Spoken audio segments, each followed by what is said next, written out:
Shazam Fury of the Gods is now available on digital, and I just saw the movie. The movie really underperformed at the box office and did receive a lot of negative comments from the fans as well as the critics. Why is that? In this video, I present you my review for Shazam Fury of the Gods and try to analyze what really happened. Shazam Fury of the Gods deals with the daughters of Atlas trying to rebuild their home by destroying Earth. In my opinion, the actual reason to why the movie actually failed is because it doesn't really have an emotional core. All of the things that happen in the movie doesn't have the desired depth to it.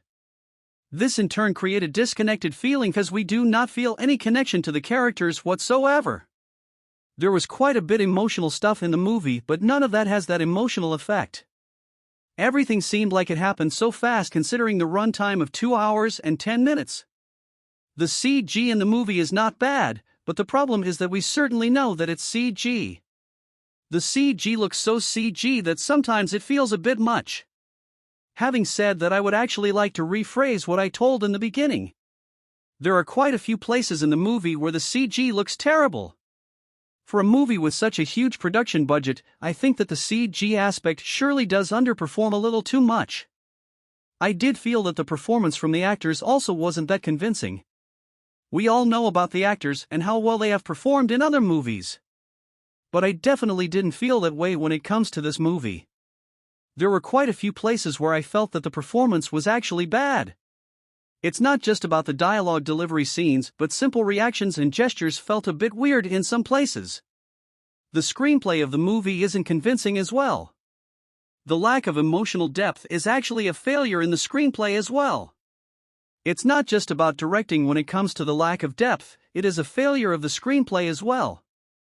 The screenplay doesn't provide enough depth to the scenes, which in turn makes the movie a fast-paced one.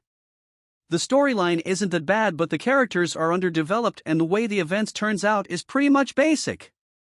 There are actually a few scenes in the movie which actually felt good. The scene which involves the unicorns were actually well made.